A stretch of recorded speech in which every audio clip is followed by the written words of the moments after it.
अध्यापनं ब्रह्मयज्ञः पितृयज्ञस्तु तर्पणम् होमो देवो बलिर्भूतो नृयज्ञोतिथि पूजनम। प्रेम से बोलिए श्री मनु महाराज की जय। ये श्लोक, यह पंक्ति मनुस्मृति में हमारे मनु महाराज अपने मनुस्मृति में कहते हैं, अहिंसा परमो धर्मः। अहिंसा परम धर्म है। ये हमारे सनातन संस्कृति के गृहस्थ धर्मों के मूल सिद्धांत हैं। तो कहते हैं गृहस्थ के 5 कार्य जो होते हैं वो यज्ञ के समान होते हैं। उसे गृहस्थ के 5 यज्ञ कहा जाता है। ये अपने मनुष्य स्मृति में मनु महाराज लिखते हैं। वो कौन कौन से कार्य हैं जो यज्ञ के समान होते हैं, जिसे यज्ञ कहा जाता है। गृहस्थों के 5 यज्ञ, जैसे राजा महाराजाओं के भी कहे जाते हैं राज्ञः पंचमहायज्ञा, वैसे गृहस्थों के भी 5 कार्य कहे हैं जो बहुत आवश्यक होते हैं जीवन में गृहस्थ धर्म में करने के लिए। कहते हैं पहला ब्रह्म यज्ञ, दूसरा है पितृयज्ञ, तीसरा है देव यज्ञ, चौथा है भूत यज्ञ और 5वां है मनुष्य यज्ञ। ये 5 यज्ञ कहे गए हैं। रोजमर्रा के कारण जीवन में गृहस्थों को बहुत कार्य करना पड़ता है और समाज की हर व्यवस्था गृहस्थों पर ही आधारित होती है, निर्भर होती है, जो गृहस्थों के द्वारा ही जिसका संपादन किया जाता है। समाज को चलाने के लिए गृहस्थ धर्म ही सर्वश्रेष्ठ माना जाता है। गृहस्थों पर ही जितने इस पृथ्वी पर में यज्ञ यज्ञादि धर्म के कार्य होते हैं गृहस्थों के द्वारा ही संपादन किया जाता है। तो कहते हैं अध्यापनम ब्रह्मयज्ञः, अध्ययन और अध्यापन। अध्ययन और अध्यापन जो है ये गृहस्थ धर्म में ब्रह्म यज्ञ कहा जाता है। जो गुरुकुल वगैरह चलाए जाते हैं, तो गुरुकुल में बच्चे शिक्षा प्राप्त करते हैं और गुरु शिक्षा प्राप्त कराते हैं, बच्चों को पढ़ाते हैं। तो ये बच्चों को पढ़ाना और पढ़ना ये दोनों कार्य गृहस्थ पर ही आधारित होता है, जिसको गृहस्थ ही चलाते हैं। गुरुकुल में पढ़ने वाले बच्चों के लिए अन्न इत्यादि की व्यवस्था करना और जो बच्चों को गुरु लोग पढ़ाते हैं उनके भी जीवन भरण पोषण के लिए गृहस्थ ही कुछ अपने उपज में से दान देते हैं, जिसे ब्रह्म यज्ञ होता है। अध्ययनम अध्यापनम, ये ब्रह्म यज्ञ पढ़ना और पढ़ाने का जो कार्य है वो गृहस्थ पर ही आधारित है। गृहस्थ के द्वारा ही इसे संपादन किया जाता है, इसे ब्रह्म यज्ञ कहते हैं।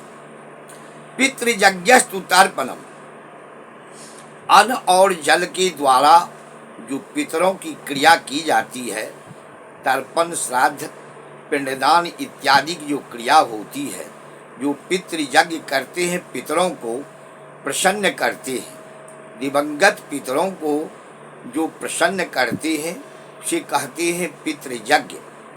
पितृयज्ञ करने वाले को कभी जीवन में पितृदोष नहीं लगता है। अन्न और जल के द्वारा पितरों को तृप्त करना, पिंडदान इत्यादि क्रिया का संपादन करना, इसलिए पितृयज्ञ किया जाता है। जो पितरों की तृप्ति होती है तो पितरों की तृप्त करने से प्रेत योनि से पितरों की मुक्ति हो जाती है। गृहस्थों के द्वारा कुछ कार्य ऐसे होते हैं जिसमें उनसे कुछ हत्याएं होती हैं। रोजमर्रा कार्य में कुछ हत्याएं हो जाती है। जीव जंतु तिर्यक योनि कीट पतंग इत्यादि योनियों की कुछ गृहस्थों से हत्या हो जाती। जिस हत्या का पाप उसे न लगे उसके लिए ये मनुस्मृति में 5 यज्ञ कहे हैं। अध्ययनम अध्यापनम ब्रह्मयज्ञ, पितृयज्ञस्तु तर्पणम, पितरों को तृप्त करना, दिवंगत पितरों को अन्न जल के द्वारा तृप्त करना, ब्राह्मण भोजन इत्यादि या अन्नदान इत्यादि क्रिया करके उनको तृप्त करना, जिससे उनकी तृप्त होती है। होमो देवो, देवताओं की तृप्ति गृहस्थों के लिए नित्य हवनादिक क्रिया कहे गए। होमादिक क्रिया अग्नि में आहुति देने से वो सूक्ष्म तत्व मंत्र के द्वारा देते हैं तो देवताओं को प्राप्त हो जाती है, देवता प्रसन्न रहते हैं। ये नित्य क्रिया है, प्रतिदिन की क्रिया मनुस्मृति में मनु महाराज कहते हैं। होमो देवो बलिर्भवतु, बलि इत्यादि क्रिया, जैसे गाय को भोजन कराना, कुत्ते को भोजन कराना, कौवे को भोजन कराना, कौवे को भोजन देना, ये जो है इससे ये बलि है। ये बलि देने से गृहस्थों के ऊपर कुछ छोटी मोटी हत्याओं का प्रायश्चित पाप नहीं लगता है, ये बलि देने से। कहते हैं होमो देवो बलिर्भवतु, बलि देने से काक बलि, श्वान बलि इत्यादि जो पक्षियों को पशुओं को भोजन कराया जाता है, इससे ये पशु पक्षी के द्वारा अनेकाधिक योनि के जो देवी देवता, पितर देवता इत्यादि जो देवता हैं, ये विश्वदेव इत्यादि के देवता सब तृप्त हो जाते हैं।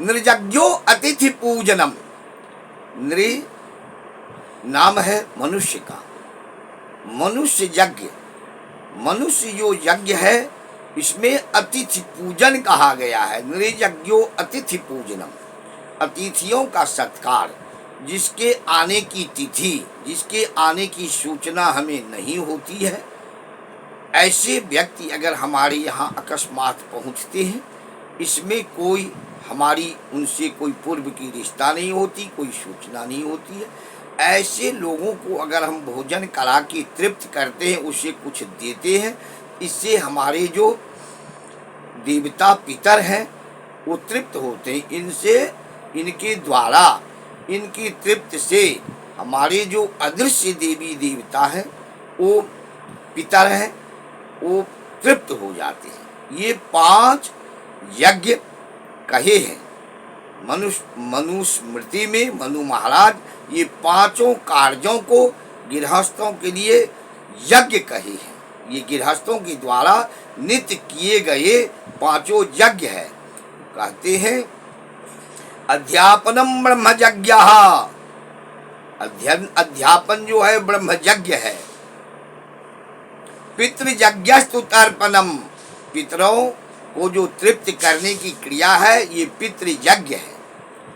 पितृयज्ञस्तु तर्पणम होमो देवो, देवताओं को हवनादिक कर्म से देवता प्रसन्न होते हैं। तो कहते हैं होमो देवो बलिर्भवतो, बलि जो हम देते हैं श्राद्ध इत्यादि पक्ष में या अमावस्या में या किसी तिथि पर में, जो गाय को भोजन, कुत्ते को भोजन, कौवे को भोजन, जीव जंतुओं को जो हम भोजन कराते हैं, तृप्त करते हैं, ये बलि कहे गए हैं।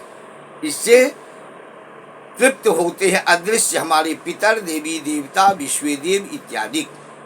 नृयज्ञो अतिथि पूजनम, और आगंतुक अतिथि का जो हम स्वागत करते हैं, सेवा करते हैं, इसे अतिथि पूजन कहते हैं। तो मनु महाराज ये गृहस्थों के लिए नित्य करने के लिए 5 कार्य यज्ञ के समान कहती है।